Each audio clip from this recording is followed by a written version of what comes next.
I want to welcome everybody to another episode of the Advisory Board podcast. And I've got a good friend of mine with me today, Debbie Melkonian with Footprints Floors. And I'm going to do a quick intro. I'm going to pitch it to her and let her tell you a little bit more about herself. But let me tell you why I love working with Debbie. So the Footprints Floors is a great brand. And I'm not going to go off about the things I love about it, like they're just the culture of it, the idea, the executive team. But Debbie's been a fantastic partner with me because I've watched them develop a world-class, and I don't use that term lightly, a world-class customer service and almost inside sales team to support their franchises.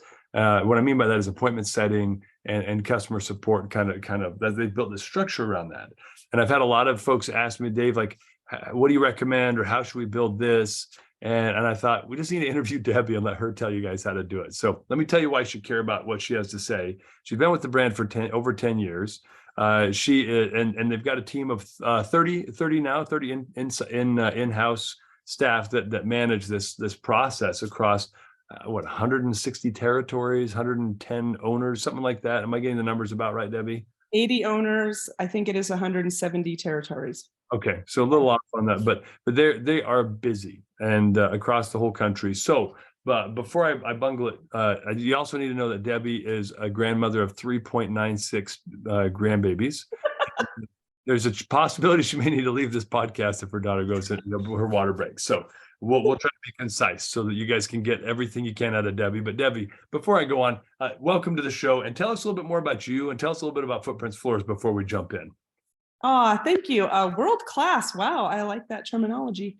Footprints Floors, just quick sentence, is an flooring installation company. And so we have owners, as he mentioned, across the country, every single time zone in the US. And my team manages the customer service for all of those owners. And so that's really what we're about day in, day out, is the customer service part of it.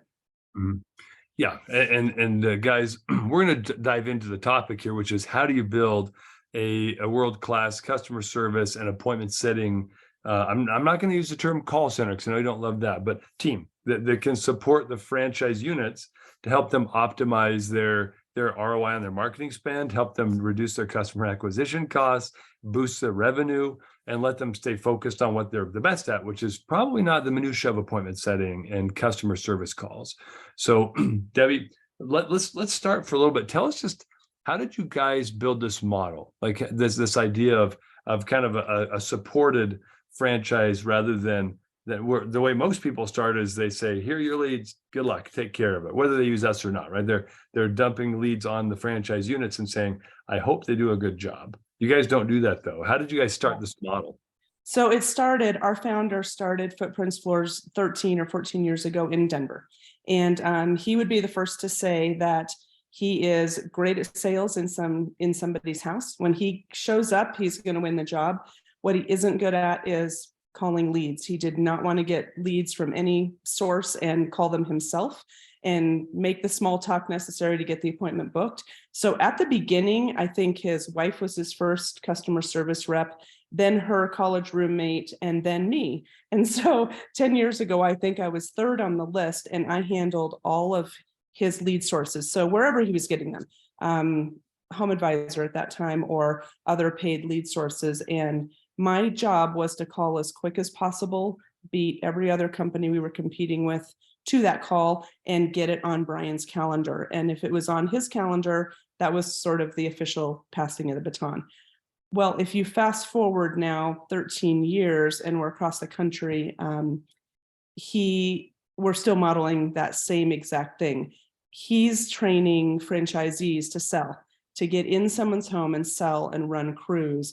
And we, as the customer service team, are handling all of the chasing of leads. And as anyone in a business knows, you can chase leads for 2 weeks, 3 weeks, 6 months. When somebody puts a lead inquiry in somewhere, it doesn't mean they answer and want to bid today. And so we have a system now with our customer service team that those leads are chased for a long time. Notes being made, an owner can see it. There's full transparency, but they're not making any call. They're not chasing any of them. And the first time they really know these names are when they look on their calendar and it's there. So that's our whole goal, is to chase leads, fill their calendar, And then we do the part we're great at because we like talking on the phone and talking to people and setting customers, and they like getting in the house and doing what they're good at, which is selling.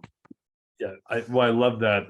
It's funny because I agree Brian would be the first to admit that about himself. And yet I think he'd do fine, but it reflects a real truth that's universal across all brands, all franchises, almost all concepts, which is your owners, especially new franchise owners, they're usually solopreneurs or maybe like husband-wife team, or maybe there's, a full-time, part-time partner that's going to help grow the business, but they don't have full-time attention on their inbox and their lead flow. And this aspect of the business that is so time sensitive and experience sensitive. And so a lot of them aren't experienced handling incoming leads. They aren't experienced handling high volumes with high levels of cheer when the phone keeps ringing. So I think what you guys have done is kind of genius, and you've modeled it after your Denver location perfectly and made that kind of a universal system, and which I think has been incredibly helpful to your franchise system to grow like it has. Yeah. What divided? Oh, go ahead. No, please, Debbie, you're about to add on to that. I was going to say we divided very early on into time zones. What we've committed to our franchise owners is that we'll answer their phones and chase their leads Monday through Friday, 8 to 5 in their local time zone. So our biggest, just because of how franchises have sold, our biggest teams are East Coast. We have 2 customer service teams on the East Coast, meaning a team might be 6 or 7 CSRs, customer service reps, working with 1 CSM, customer service manager. And those teams of 7 or 8 work together and get to know the owners in that region of the country that they cover. So we've got an East Coast, North and South team. We have Central Time Zone, and then Mountain and Pacific we can lump together right now, but we do have a CSR that lives in California. So she does 8 to 5 there, and then the bulk of our team is in Mountain and does 8 to 5 there. But we purposely divided by time zone so that we're not asking anyone to work 12 hours, and we're also not ignoring leads that come in at 8 a.m. on the East Coast and nobody's up in Denver for 2 more hours. So that team works 8 to 5 East Coast time so that it's run like a business, and we contact them, what's acceptable there for those customers. Yeah, well, I love that you guys are doing that, and frankly, everybody's remote when you're running a team like that, rather than having a call center in Denver, which is what a lot of people want to do, so they can control and oversee and manage. And yet, you guys have decided to put more trust in your people and give them tools to help support them. So, do you mind? Let's talk about that, because I know a lot of people are concerned about losing that control and having remote teams. Tell us, how did you guys build that so it worked right for you? Because some people are afraid of it. So we have always been remote in this business. When it's flooring, the job happens in a customer's house, right? In their family room. So we don't have an office space except for training. We've got a small office space in Denver for local people. But I've now hired customer service reps that live in Florida and LA and Las Vegas, and there are a bunch in Denver just because, friends advertise to friends. So we have people that like this job and try to do it. But if they live in Denver, they still might be working 6 to 3 Denver time. So they're covering East Coast. We do, there's always a risk with working remotely. After COVID, everybody wants to work remotely. I never am lacking for applicants. We provide basically a phone and a computer, and they work in their kitchen, living room, anywhere that has Wi-Fi that works for them. And through our CRM, we use Client Tether, and through there, we're able to see that calls are made right away. So we've got visibility. If we had a CSR that wasn't working, we can tell leads came in and no one called them, or leads came in and no one answered the text when a customer texted us back from an automated text. That hasn't been a problem for us almost ever. Occasionally we'll have somebody oversleep that works at 6 a.m. and their manager will go, "Hey, nothing's happening over there. Are you all right?" And then, we'll find out somebody slept in and they're quickly catching up. So that's super rare. We really have had excellent luck with people working from home. It almost seems like they like it so much better there are great employees working from home. I'm working from home. I'm sitting in my living room. So that's consistent with our whole team. Yeah, I'm working from home also. And some would argue I'm at least a I can decent. tell from the view. Yeah. Yeah. It looks like not quite hanging lakes, right? But it looks like something tall, right? I assure you it's in Utah. All right. We have good mountains here too. And better, but that's topic for today. So yeah, I appreciate that you brought that up because one, the structure by having dedicated reps, and I want to come back to that as well, because you guys decided rather than round robin, rather than have the system kind of optimize the call routing, it's more important to you to have consistency for the franchise units that are assigned to, let's just say Lori Joe, right? So Lori Joe's got she's an East Coast team member, and she works with everybody in the North and South Carolinas. Let's say that's six locations. So in your mind, tell us a little bit about the philosophy behind having, the dedicated rep approach rather than like a distributed or a round robin or whoever's available next kind of approach. That is, it solves several questions. The time zone is, of course, an issue. If we did a traditional call center where all 30 people have phones, and when the phones ring, so whoever beats them to that picks it up. That is a 12-hour, right? It's 6 a.m. to 6 p.m. Denver time if you were trying to cover every time zone. So that's a problem, to just know that you have the right coverage at the right time. But really for us, the bigger issue, this is also from Brian, our founder. He feels strongly, and I have come in the last 10 years to be on board 100%, that the customer likes to feel like they're calling a local company who knows them and knows their area. Now, that does not mean I have somebody sitting in Boston answering phones for a Boston owner, but I can now, if I've got a CSR that I've assigned to Boston, and for 6 months or a year until somehow he outgrows her as a CSR, something, she manages him, she can get to know, we provide maps for them. So when they're picking up a phone, they know our Boston owner's map of the zip codes he works. She has worked on, how to pronounce the cities in Boston. So I know she doesn't have a Boston accent, but she can still sound local, and she knows Zach, the owner there, and she can she can sound legitimate. She can comment on him and his son, and she knows their story and that they've worked together and all those things. So we give it the personal touch that way. So as an example, in our East Coast South group, let's say, if we have 7 people working there, and we divide up Florida and the Carolinas and Georgia, and a CSR is responsible for, let's say, 5 owners in the Atlanta area. When an Atlanta owner either starts growing too fast that now she can't handle all 5, we'll move one off, and that one guy gets a new CSR on that team. He probably knows her, he's had her over time, but that group of 6 CSRs start to get to know all of those owners in Florida, the Carolinas, Georgia, and they will end up, as the owners grow, they'll get reassigned, and they'll go, oh, I just got Reagan back, and I used to have Amy, and now I just got Joel, but I had him a year ago. And so they get to know that team. They sound local. The owners know them. And then when something comes up, and whatever, they have a baby, they get sick, they call someone they know, their CSR, and say, oh my goodness, I just got a flat tire. Can you help me with these next 2 appointments? They know who they're talking to. It's not a big round robin group where they're like, where are you? I don't know you. Do you know me? So on purpose, we want them to know who their CSRs are. Yeah, well, I like that. And also it helps a lot. Correct me if I'm wrong, when a customer, let's say they set an appointment with you, and then the customer's like, oh shoot, I have soccer practice, I forgot, I need to reschedule. And if they call back and it's not Margaret this time, but it's Bobby Joe, and they don't know who Bobby Joe is, the experience isn't quite the same for the customer either. Yes. And if they text back, they already talked to Margaret in your example, and they say, I forgot about soccer. And Margaret says, no problem. Oh my goodness, my son plays soccer too. No problem. How about tomorrow? We try to have that feel like they're making a connection.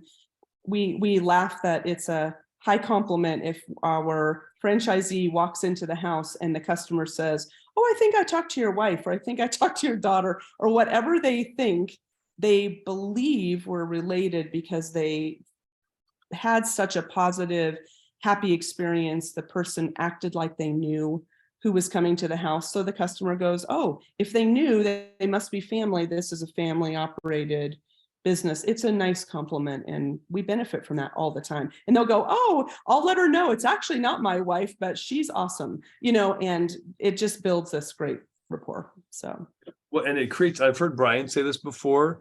Brian's the founder, CEO, guys listening in, of Footprints Floors, but I've heard him say before, I want people to feel like this is a family run, family owned and operated business, because his is. Denver was always that way. And for a while, Kelly, his wife, is making those calls in the early days, right? And so and then when it wasn't her, it was Rachel, who was Kelly's college buddy. It started off very familiar, but that creates two things you've touched on. So I just want to reiterate them. Creates trust between the person going out to do the estimate and the person who's taking the call, the CSR and the franchise owner in this case. And it also creates, we didn't talk about this, but I want to talk about accountability. You hinted at it a minute ago about if somebody doesn't show up to the CSM, the manager can see in the platform what's going on. They can say, hey, you okay? Oops, I slept in. But let's talk about the accountability between the calls. I don't want to call it call center, but for everyone else's purposes, the CSR team functions in the way you would think of a call center, only just a lot better. So tell us, how does that help you guys with managing accountability between the franchise owners and the CSR team, because you've got dedicated reps? Oh, I think in lots of ways. The owner always feels, our owners, like many franchisees, are out in their trucks or on the road all the time. So they now have someone they can call and say, did this customer call in? Did they ask that question? Is this address right? There's that kind of back and forth when one's on the road and one is somewhere where they've got access to the computer, the lead, the information. From a corporate perspective, because I'm on the corporate team, this is as eyes we have into our franchisees, right? 99% of franchisees are amazing and trustworthy and love the model and are following it.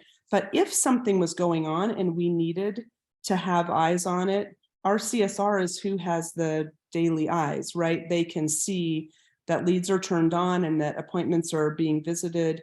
If we had an owner, I can think of one over the past several years who just decided to go rogue and added things we don't do at Footprints Floors. Well, the CSR knew, because the customer calls back and says they didn't show up and they said they don't do this or they do that. And all of a sudden we had a picture into what was happening in a franchise location, far away from where any of us live.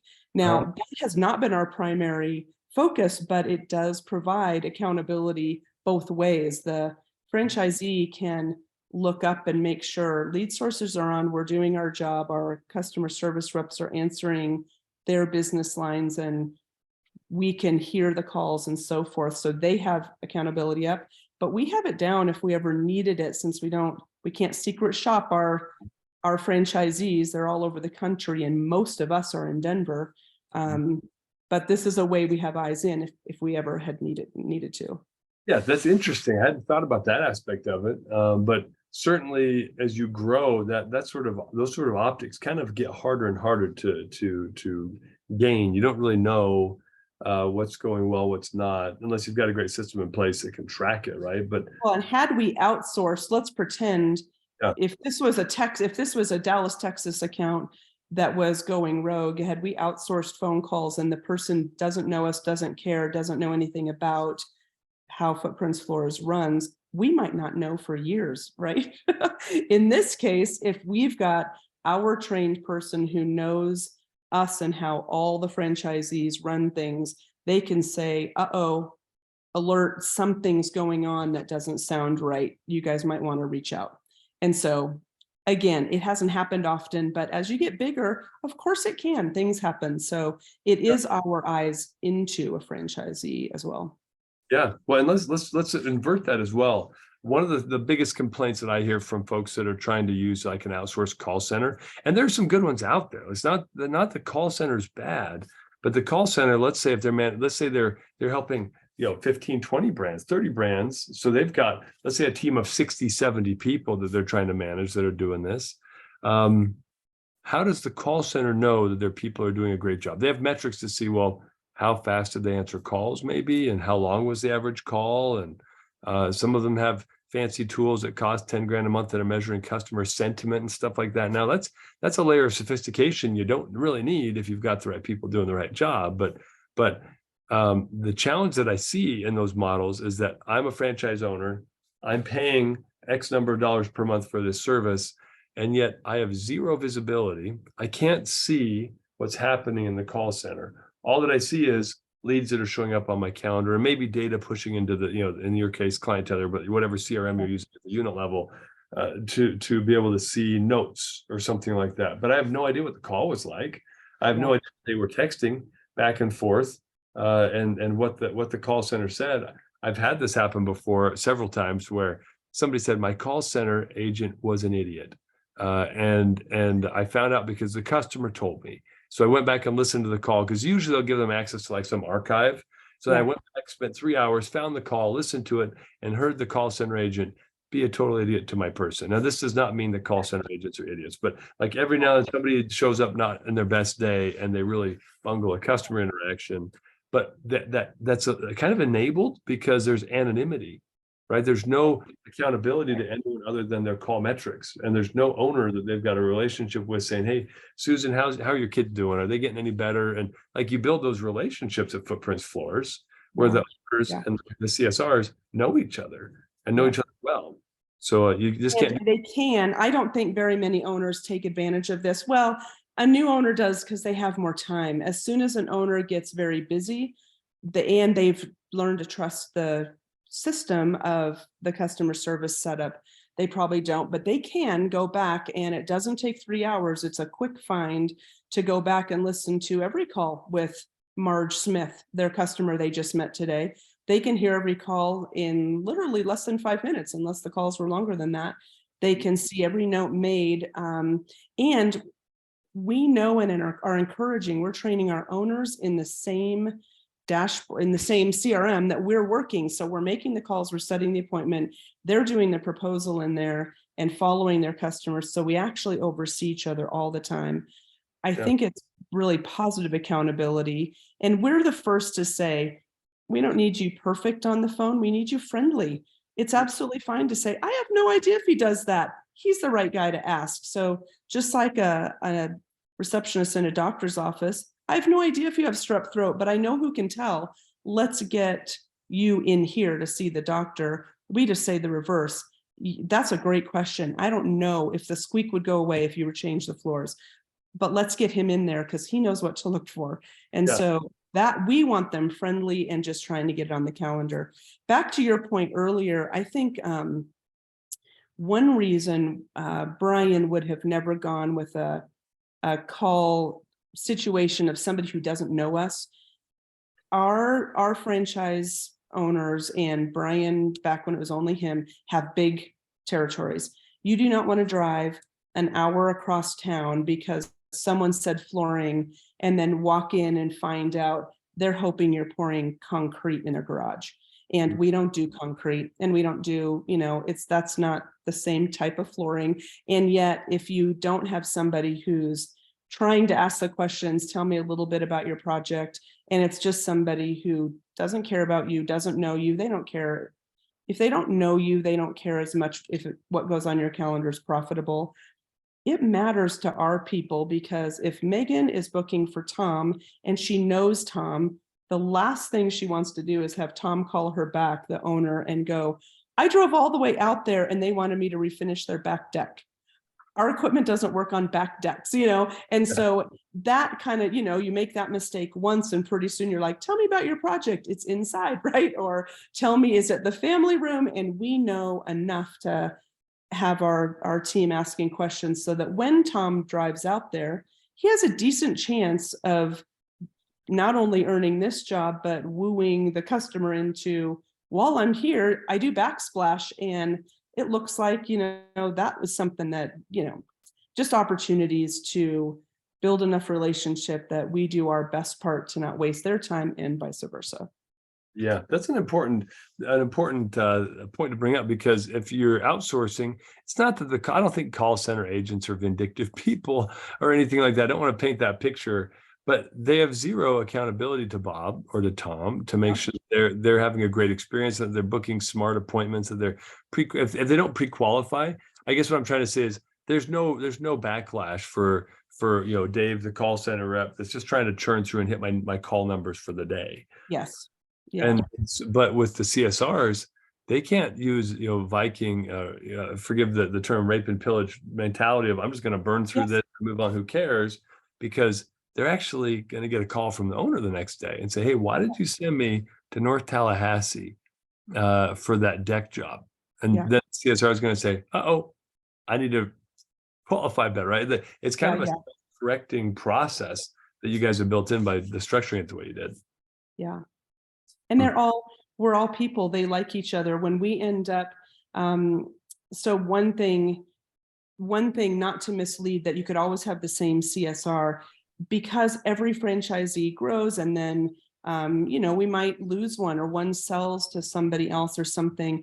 We do have to move CSRs around, but if I go back to that Southeastern team again, I can move them in the team. So they say, oh, I'm getting Amy back. I really liked her. I think it was been 8 months ago that I had her, but she was great. Now they grew so much we had to move things around. So when that happens and we move things around, they get back somebody they know. If somebody goes on vacation or has a baby, we've had a couple leave on maternity leave, people that step in, they'll end up seeing again. And so it does create a lot of a close connection, and our owners will be so sad when I move somebody off them, and they'll say to me, I just got to know her. I got a picture of her first grader starting school. And I'm like, I know, you'll probably get her back, but they get sad because they develop relationships. And that's all a good thing.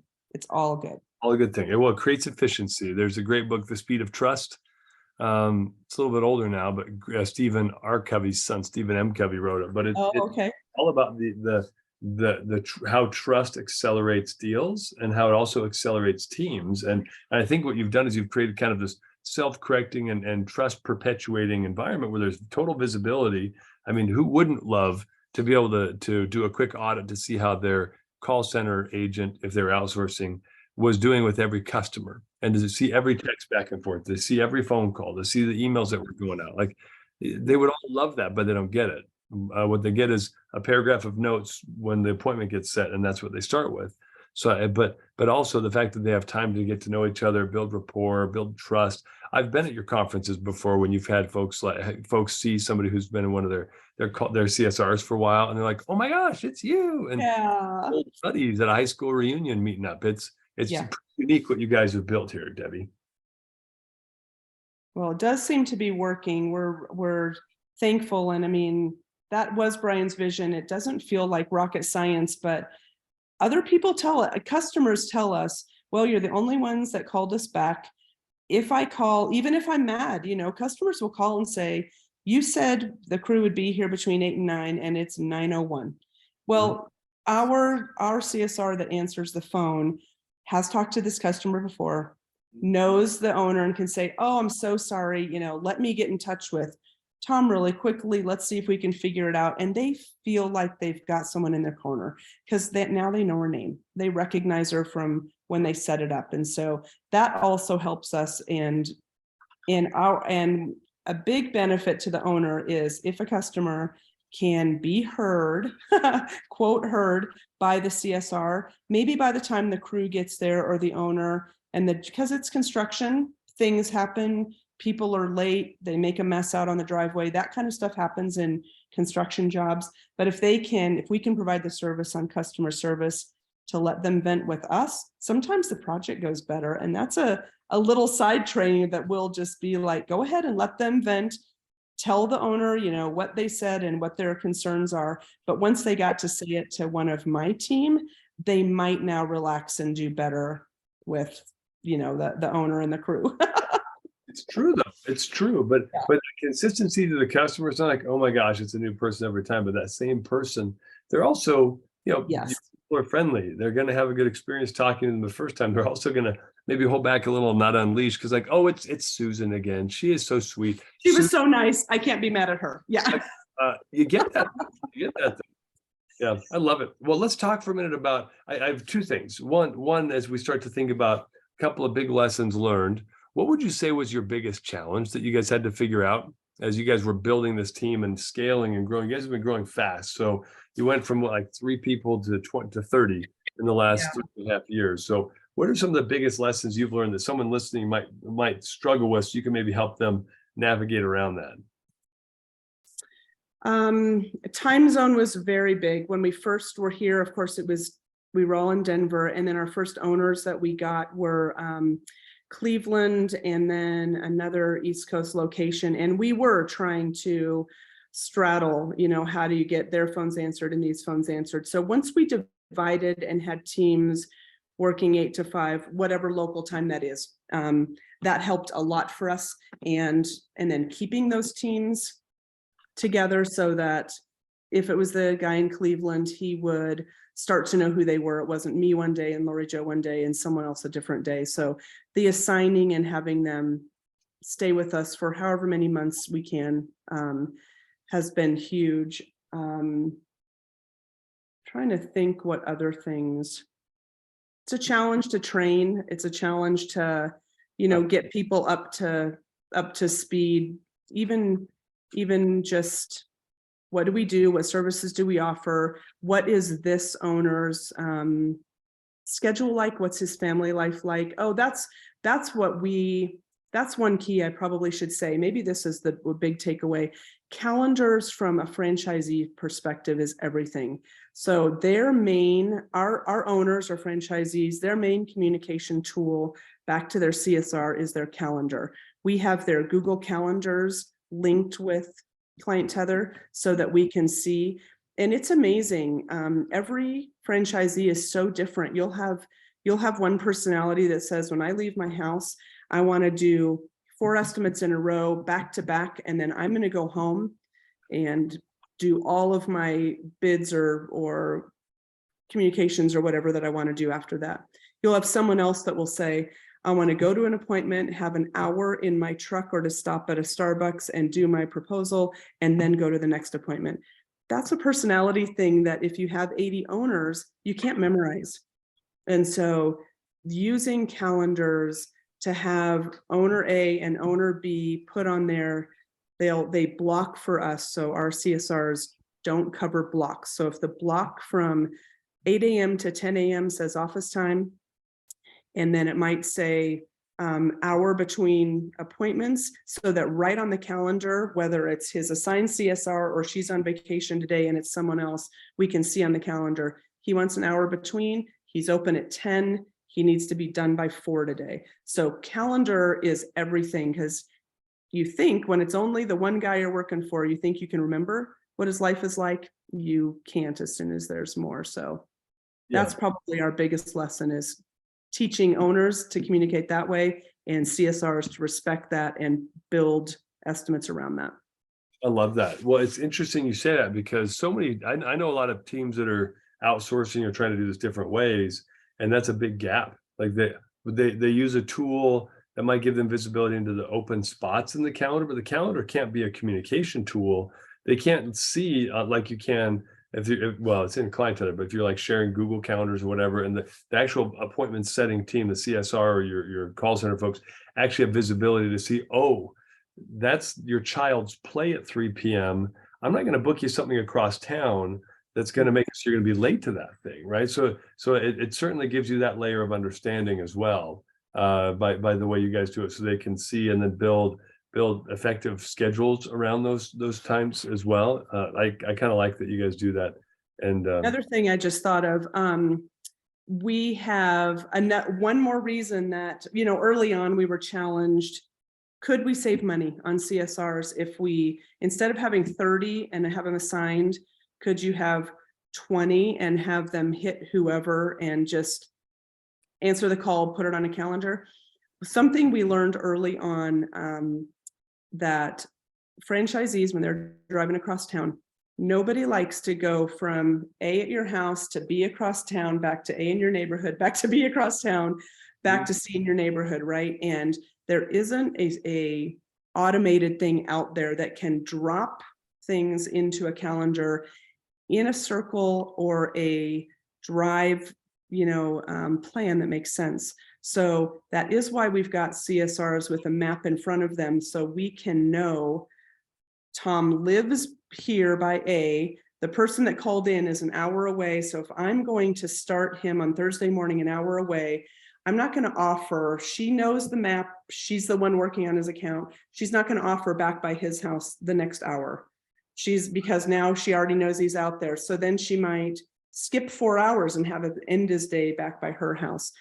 That is, of course, not perfect. And you'll have some firefighter call in that only has Thursdays off, and we need to run an estimator across town somewhere because that's the only option. But the human touch of building a circle to their drive time, or a once out and then work their way back with all the little stops, or work their way out and back at the end of their day, helps build camaraderie and happiness to somebody who's spending all their time on the road. Yeah. Doesn't mean anything to us. If we get it in the calendar, that should be right, job well done. But if it makes their day really hard, so we go to some trouble to have that personal touch to try to build that to be as easy as possible. Yeah, and you've mentioned this to me before, but one other aspect is I'm the franchise owner. I'm driving to the appointment. Something goes wrong.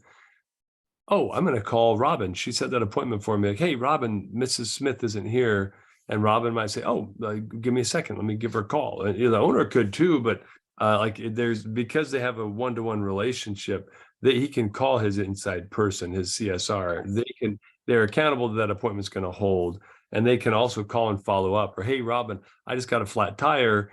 I'm not going to be at my appointment. Is there any way you could do a quick call to Mrs. Smith and Mr. Bungalow and let them know? What a weird last name I just brought up. Mr. B, and let them know that I'm going to be late today. Like, wow, like how powerful is that? You can't call your call center, have them do that. No. Again, the value of what you guys have created, I think it's kind of world class in the way you've set it up for all these reasons we're describing. There's layers and layers of value and accountability and trust and efficiency that you've got because you're doing it the way you're doing it. Yeah. Okay. Well, Debbie, you've been fantastic. Before we break, is there anything, like, for someone who's thinking, should I do a call center, try to save money and hassle, or should I try to start building this team in-house? What advice would you give them?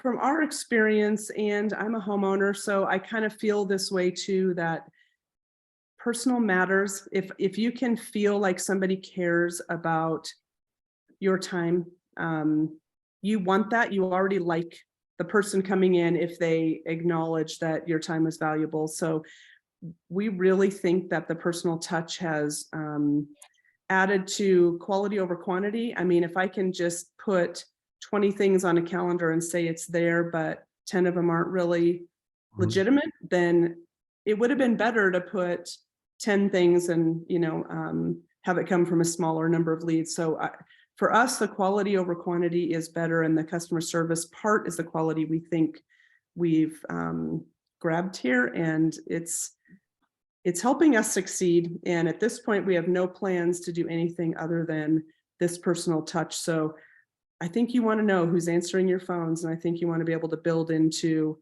who they are and have them like you as an owner, so that they want the best for you. And that is what we found. We have built friendships, and we just had the very sad story of one of our CSRs, one of my team members, passed away suddenly.